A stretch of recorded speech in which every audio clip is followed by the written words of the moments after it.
हाँ जी बेटा। सो radio active ion beam की हम बात करेंगे। रेडियो एक्टिव आयन बीम की ज़रूरत क्या होती है?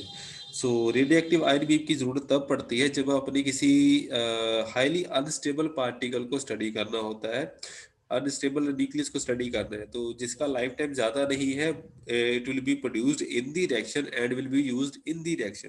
तो जैसे इन सीटू होता है, जो चीज़ जो भी मॉलिक्यूल, जैसे केमिस्ट्री वालों को काफ़ी पता होगा, जो मॉलिक्यूल इन सीटू बनाया जाता है और उसको इन सीटू ही यूज किया जाता है, रिएक्शन के अंदर ही यूज किया जाता है, that is called in beam study.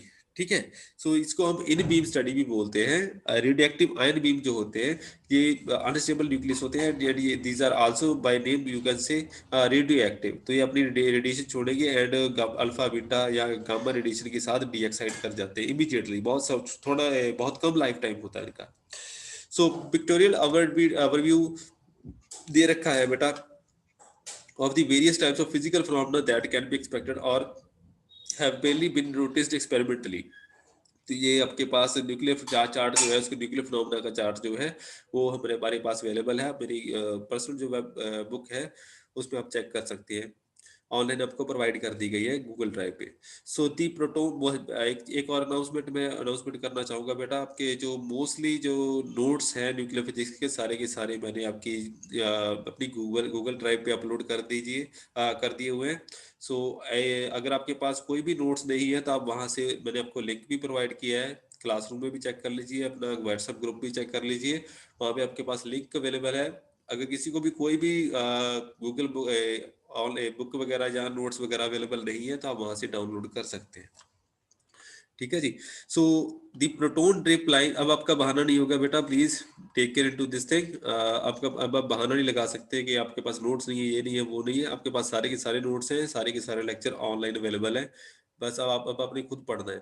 So proton drip line in this mass landscape for the proton rich nuclei is rather well delineated up to the z is equal to 82 number, as was amply discussed in the section 14.2, except for the light neutron rich nuclei one does not know very precisely where the corresponding neutron drip line is situated। तो मतलब क्या हुआ है कि हमारे पास जो drip line का data है बहुत कम अवेलेबल है, and it is also it is only available for the light nuclei rather than mid range and heavy mass nuclei। तो हमारे पास जो डाटा है बहुत कम है, एंड उसको एलेबोरेट करने के लिए, तो उस जो डाटा अभी तक हमारे हमारे पास पब्लिश नहीं है, जहाँ किसी ने एक्सपेरिमेंटल रिजल्ट नहीं पब्लिश किए हैं, उसके लिए हमें क्या करना पड़ता है कि रेडियो एक्टिव आयन बीम जो स्टडी है वो जरूरी हो जाती है। बिकॉज जो अनस्टेबल न्यूक्लियस है उसको इन बीम ही प्रोड्यूस कर किया जा सकता है, इन बीम उसको एक्सट्रैक्ट किया जाता है एंड उसको आगे यूज किया जाता है to for a nuclear action.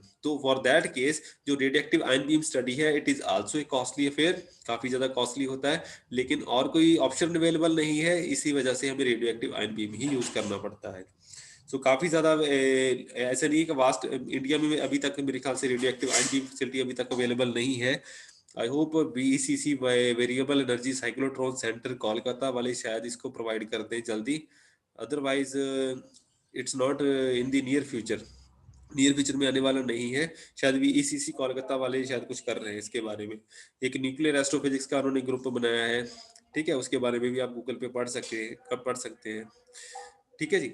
Various explorations using mass formulae and fits to the known nuclei in the region of stability diverge rather widely when approaching the trip line। तो आपके पास जो भी experimental data available है, जैसे जैसे आप stable nucleus से दूर जाते हैं, अगर उसको एक्सप्लेन करने की कोशिश करेंगे तो अगर आप सॉरी अगर एक्सप्लेन करने की नहीं, मतलब कि अगर आपके पास जो भी डाटा अवेलेबल है for the case of stable nuclei, अगर आप उसको इंप्लीमेंट करने की कोशिश करेंगे कि आपको पता है कि स्टेबल न्यूक्लियस का बिहेवियर ऐसा है, तो आप अगर एक्सपेक्ट करते हैं कि तो उसके प्रोटोन या न्यूट्रॉन ड्रिप लाइन के पास जाएंगे, तो if you try to implement that data on to the neutron drip और proton drip nuclei, then you will be landing into trouble.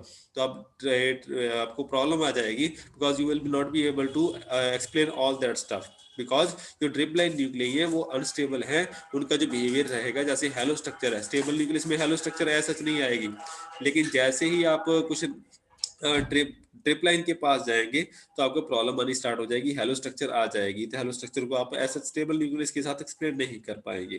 तो आपकी जो ऑर्डरिंग होगी शेल मॉडल लेवल्स की वो भी डिफरेंट हो जाएगी। तो आपके पास काफी सारा डिफरेंट बिहेवियर शो करेगा। आप नॉर्मल जो स्टडीड न्यूक्लियस है, जो स्टेबल न्यूक्लियस है, वहां से ये वाला डाटा एक्सप्लेन नहीं कर पाएंगे। So it becomes very much important to study the radio active ion beams and explore all the unstable nuclei to further probe the neutron and proton drip lines. So it is clear that a major part of the physics interest is found in studying and trying to come to the grasp with the new ways in which protons and neutrons are organized in forming nuclei that are either very neutron or proton rich. तो आपको काफी सारा literature study करना पड़ता है, उसके बाद आप इसको समझ पाएंगे। So in order to reach those regions of the neutron and proton drip lines, new production and separation techniques are under development. काफी सारी टेक्निक्स डेवलप की जा चुकी है। Radio active ion beam facilities काफी सारी अवेलेबल हैं, फॉरेन में, यूरोप में भी है। So which will lead to intense and energetic radioactive ion beams of short-lived nuclei. Short-lived nuclei मतलब इनका लाइफ टाइम बहुत कम होगा।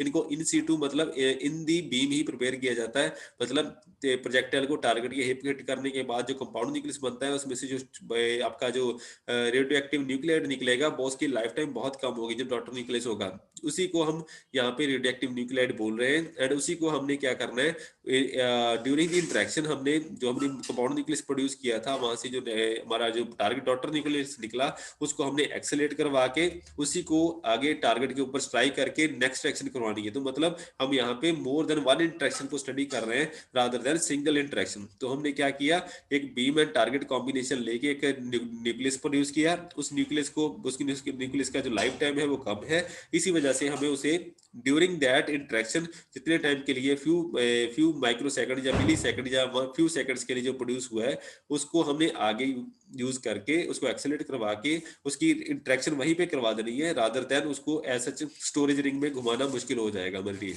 स्टोरेज रिंग वाला कंसेप्ट अलग से है हमारे पास। इंडिया में इंदौर में आप जाइए, इंदौर में आपके पास आर कैट आपके पास अवेलेबल है बेटा, उसको आप स्टडी कीजिए। आर कैट में आप जाके उसमें स्टोरेज रिंग्स अवेलेबल है, सिंक्रोट्रॉन फैसिलिटी अवेलेबल है, वहाँ पे आप जाके कुछ ना कुछ कर सकते हैं। रिसर्च वगैरह काफ़ी अवेलेबल है वहाँ पे सिंक्रोट्रॉन के ऊपर। So eventually these beams can be used to go further out of stability. This will be discussed in more details in next sessions. So in a very few important driving ideas is the production of these radioactive beams. In the excess, one gets to a number of important nuclear reactions that have played a role in the element formation inside stars. तो हमारे पास जो radioactive nuclide होते हैं, जो अभी हमने unstable nucleus produce किए हैं, जिनका लाइफ टाइम बहुत ज्यादा कम होता है, उनकी जो स्टडी है वो हमें क्या इन्फॉर्मेशन देगी? It will be providing much information about the formation of stars and what is going inside neutron star and other stars, what is the how the birth rate of different stars is affected. तो आपका giant, red giant, blue giant, वो कैसे होंगे या उनके बीच में कौन कौन से साइकिल चलेंगे, वहाँ पे कौन सा न्यूक्लियस कितना कंट्रीब्यूट करेगा। तो that even a minute information can be of much use in this thing. In this case अगर आपने कोई भी एक भी कड़ी छोड़ दी यहाँ पे, if you skip one not then you will be losing the entire concept. तो समथिंग लाइक दैट। तो आपके प्रॉपरली एक्सप्लेन नहीं कर पाएंगे अगर आपको एक भी पॉइंट मिसिंग हो जाता है। तो एक पॉइंट, एक स्टार आपको शाइन करना चाहिए। एक माइंड में स्किप आइडिया, अगर आइडिया नहीं आता है तो प्रॉब्लम आ जाएगी। अगर बाई चांस एक आइडिया आ जाता है तो उसी वजह से आज आइंस्टाइन को हम ऑलमोस्ट फिजिक्स का भगवान मानते हैं। ठीक है, so that was thanks to the his brain. The time domain at the borderline between nuclear physics and astrophysics called the nuclear astrophysics. जो nuclear astrophysics है वहाँ पे हमारे पास क्या होता है बेटा, nuclear astrophysics में हम स्टारलर एवोल्यूशन के बारे में डिस्कस करते हैं, whether it regards to your solar system, whether it regards to your galaxy, और उसके बाद हम जब planetary systems या फिर उसके बाद अदर स्टार एवोल्यूशन या निबुला जिसको बोलते हैं, न्यूट्रॉन स्टार बोलते हैं, पल्सार्स होते हैं, या फिर उसके बाद गामा रे बर्स्ट होता है, एक्सरे बर्स्ट होता है, वो सारे के सारे हम यहाँ पे स्टडी करते हैं न्यूक्लियर एस्ट्रोफिजिक्स में। Proton and neutron drip line की जो स्टडी है वो भी न्यूक्लियर एस्ट्रोफिजिक्स में आ जाती है। CNO साइकिल हो गया, लिथियम साइकिल हो गया, वहाँ पे सारे के सारे आप स्टडी कर सकते हैं बेटा। बिग बैंग की थ्योरी का पार्ट जो स्टडी है वो भी न्यूक्लियर एस्ट्रोफिजिक्स का पार्ट आता है। तो न्यूक्लियर एस्ट्रोफिजिक्स में आप काफी ज्यादा स्टडी कर सकते हैं, काफी सारा एक्सपेरिमेंटल काम अभी बाकी है।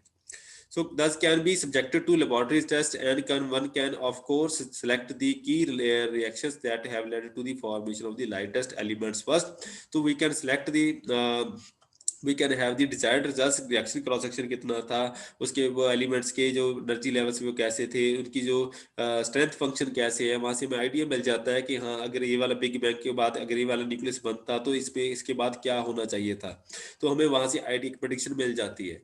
सो इतनी प्रेडिक्शन होने के लिए भी आपको बहुत सारी मेहनत करनी पड़ेगी। You need to work very very hard. So light element synthesis, understanding the CNO catalytic cycle, तो आपको CNO carbon nitrogen and oxygen cycle, तो ये चीज याद रखिए, CNO का मतलब कार्बन नाइट्रोजन और ऑक्सीजन साइकिल होता है बेटा। In stars at the very high internal temperature present, तो स्टार्स के अंदर काफी ज्यादा हाई टेम्परेचर होता है। Corresponding energies are of the order of the coulomb energy, so that the appropriate fusion for charge particle reaction can take place. तो जैसे मैं आपको बता दूं कि जैसे न्यूट्रॉन स्टार होता है, उसमें न्यूट्रॉन जो होते हैं बेयर होते हैं बेटा, खाली न्यूट्रॉन का जो प्लाज्मा होता है वहां पे, तो जो नॉर्मल स्टेट में हम यहाँ पे नहीं देख पाते, हाई टेम्परेचर में आपके पास काफी सारी डिफरेंट टर्मिनोलॉजी आती है, बिल्कुल ही जैसे माइक्रोस्कोपिक स्केल क्वांटम लेवल पे बिल्कुल डिफरेंट बिहेवियर हो जाता है as compared to classical. Similarly high temperature behaviour भी बिल्कुल डिफरेंट हो जाता है, जहाँ पे क्वार्क ग्लूअर प्लाज्मा भी आपको देखने के लिए मिल सकता है। Cross sections are typically of the order of microbarn to millibarn, तो क्रॉस सेक्शन यहाँ पे इंटरेक्शन के लिए काफी कम रहेगा, मतलब their production cross section is very very small. तो इनको प्रोड्यूस करना इतना आसान नहीं होता। एक रिएक्शन में 10 न्यूक्लियस भी बन गए तो बहुत बड़ी बात हो जाती है कई बार, तो 10 न्यूक्लियस प्रोड्यूस करना, 20 न्यूक्लियस प्रोड्यूस करना, 50 प्रोड्यूस करना, तो depending on the interaction cross section आपके आपके कितने न्यूक्लियस प्रोड्यूस होंगे वो डिपेंड करेगा। तो उनको आगे एक्सेलरेट करवा के प्योरीफाई करके यूज करना, it is a tedious task. ठीक है जी। एड न्यूक्लियर लाइफ टाइम्स, जो आपके पास हाफ लाइफ है, ये आपका ये एक्सपेरिमेंटल चार्ट मैंने आपको लास्ट टाइम भी बताया था, मेरी गूगल पे जो बुक पड़ी हुई है उसको देख सकते हैं बेटा। ये थोड़ा सा मिसमैच्ड है, तो मतलब ब्लर दे रखा है। So are typically of the order of few minutes even down to some second, तो इनका लाइफ टाइम बहुत ज्यादा कम होता है। So the way ahead becomes well defined, जैसे आयोडीन वन में ख्याल से वन आयोडीन के जो आइसोटोप है, जो पे PGI-MER वाले यूज करते हैं, जो PGI वाले मोस्टली यूज करते हैं हमारे चंडीगढ़ में, जो आयोडीन के आइसोटोप जो यूज होते हैं to for the PET scans और समथिंग लाइक दैट, तो उसमें आपके पास जो इंटरेक्शन होती है, जो उसका लाइफ टाइम होता है बहुत कम होता है। इसके लिए उन लोगों को क्या करना पड़ता है, जो लाइफ टाइम कम होने की वजह से उसको एट दी टाइम प्रोड्यूस किया जाता है और एट दी टाइम बॉडी में इंजेक्ट करके उसका सर्वे किया जाता है।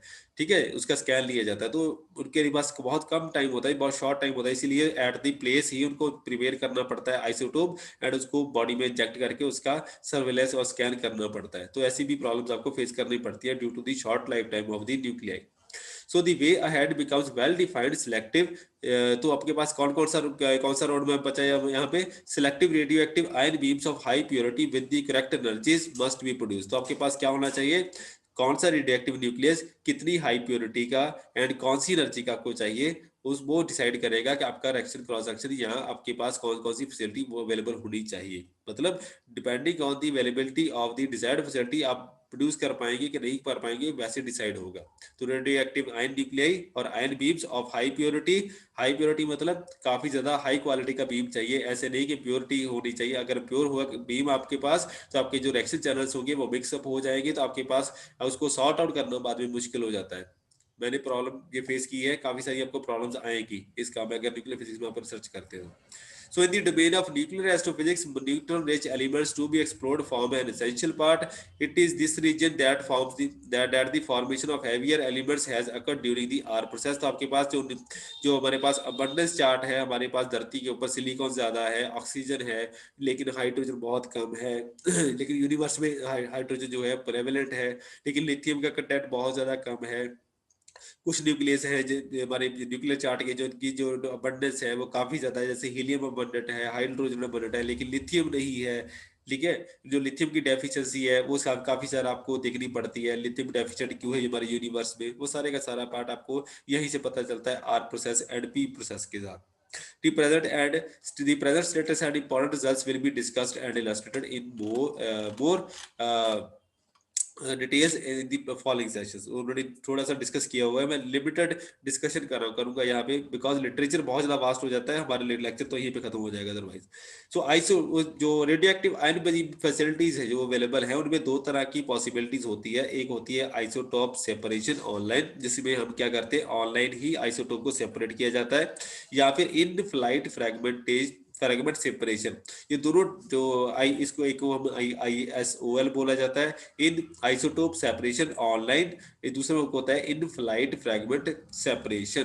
तो एक में होता है कि फ्लाइट में सेपरेट, एक में हमें पोस्ट एक्सीलरेशन की जरूरत पड़ेगी, एक में पोस्ट एक्सीलरेशन की जरूरत नहीं पड़ेगी। मतलब जब आयन आपका प्रोड्यूस हो गया हाई प्योरिटी का, उसको आपको एक में एक्सेलरेट करवाना पड़ेगा, एक में नहीं करवाना पड़ेगा। तो दोनों की मेथड जो है कम्प्लीमेंट्री है, एक को ISOL बोला जाता है, एक को IFS बोला जाता है, इन फ्लाइट फ्रैगमेंटेशन और इन फ्लाइट फ्रैगमेंट सेपरेशन। ठीक है जी। तो for the purpose of creating beams consisting of radio active elements, इसके बारे में मैं आपको पहले बता दूं बेटा, जो रेडियो एक्टिव आयन बीम वाले पार्ट है या इसके पहले वाले पार्ट थे हेलो न्यूक्लियस वाला पार्ट है, इसके रिगार्डिंग आपको एक नोट लिखना आ जाता है मोस्टली, जो आपके पास 5 मार्क्स का या 6 मार्क्स का ऐसा नोट आ जाता है कि write in note on radio active ion beam facilities and या write in note on nuclear halos और समथिंग लाइक दैट। आप लिथियम के बारे में ऐसा कुछ स्पेसिफिक आपको बहुत कम पूछा जाता है, मोस्टली आपको इसके रिगार्डिंग डिस्कशन और नोट्स बनाने के लिए पूछा जाता है कि आप इसके बारे में नोट बना के बताइए, बिकॉज यहाँ पे लिटरेचर बहुत ज्यादा वास्ट हो जाता है, आप स्पेसिफाइज नहीं कर सकते। The isotope separation online technique eventually followed by the post acceleration। ठीक है, two complementary techniques have been developed of the last 2 decades. तो हमारे पास जो डिकेड्स में जो लास्ट फ्यू डिकेड्स हैं उसमें हमारे पास जो आइसोटोप सेपरेशन ऑनलाइन है ISOL technique, eventually followed by the post acceleration and in flight separation technique. तो हमारे पास ISOL जो है इसको पोस्ट इस टेक्निक में पोस्ट एक्सेलरेशन यूज किया जाएगा, दूसरे वाले में नहीं यूज किया जाएगा। एक में ऑलरेडी एक्सेलरेटेड बीम होता है, एक में आपको एक्सेलरेशन करवानी पड़ती है। तो दोनों में आपके पास ये जो नॉर्मल स्टेबल आइसोटोप होते हैं या अनस्टेबल आइसोटोप होते हैं, जैसे रेडियो एक्टिव आयन बीम है, उसको आप डिफरेंशिएट कैसे करेंगे, जो आपके पास सिंपल एक्सेलरेटर होते हैं। तो सिंपल एक्सेलरेटर में जो आयन जो आयन सोर्स होता है जहां से आपका आयन बन के आता है, जैसे आपने कॉल्म का सपोज करिए कार्बन 12 का आयन बीम आपने फॉर्म करना है, कार्बन 12 को एज ए प्रोजेक्टाइल यूज करना है, तो आप क्या करेंगे कि आयन सोर्स लेंगे, आयन सोर्स क्या करेगा, आपका कार्बन 12 का आपका प्राइमरी बीम देगा, उसको आप फर्दर एक्सेलरेट करवाएंगे, तो that is called ion source. Ion source आप क्या करता है कि आपको प्राइमरी बीम प्रोवाइड करता है वेरी लो एनर्जी का, ठीक है, उसको आपको एक्सेलरेट करवाना पड़ता है। ठीक है जी, जो आपको डिजायर्ड न्यूक्लियाई चाहिए वो प्रोवाइड कर देगा, लेकिन एक्सेलरेशन नहीं प्रोवाइड करेगा। तो आयन बीम आपका जो आयन सोर्स होता है वो सिंपल होता है। लेकिन अब यहाँ पे क्या है बेटा, जैसे ही आप रेडियोएक्टिव आयन बीम की बात करते हैं, तो यहाँ पे पहले आपको बहुत ज्यादा मेहनत करनी पड़ेगी सो दैट आपका जो आयन बीम है वो क्रिएट हो। तो यहाँ पे आयन बीम जो क्रिएट करने का काम है बहुत ज्यादा कम्प्लेक्स हो जाता है। तो सबसे बड़ी बात जो होती है वो आयन सोर्स की होती है। तो आयन सोर्स यहाँ पे कम्प्लेक्स होता है एंड काफी ज्यादा महंगा होता है as compared to simple stable research for the nuclear physics. तो वहां पे थोड़ा सा फर्क आपको देखने के लिए मिलेगा, बाकी सारा पार्ट सिमिलर सा होगा, लेकिन जो स्टार्टिंग पार्ट है आयन सोर्स वाला जहां से आपके आयन बनते हैं, जो रेडियोएक्टिव न्यूक्लियाइड बन रहे हैं, वो वाला पार्ट बहुत ज्यादा कम्प्लेक्स हो जाता है, सबसे ज्यादा पैसा वहीं पे निकलता है आपका। So idea of producing radioactive elements in a first reaction process at a high enough intensity। तो आपको पहली बात तो जो रेडियो एक्टिव एलिमेंट होगा वो it should be having high intensity and high production rate and high better quality और high purity. You can say high purity beam में इंटेंसिटी भी आ जाती है, आपका जो क्वालिटी भी आ जाती है, एंड उसकी जो एनर्जी का थोड़ा सा कंसेप्ट भी आपका आ जाएगा, डिजायर्ड एनर्जी से कितना डेविएट कर रहा है, वो वाला पार्ट भी आपका यहाँ पे इंक्लूड हो जाता है।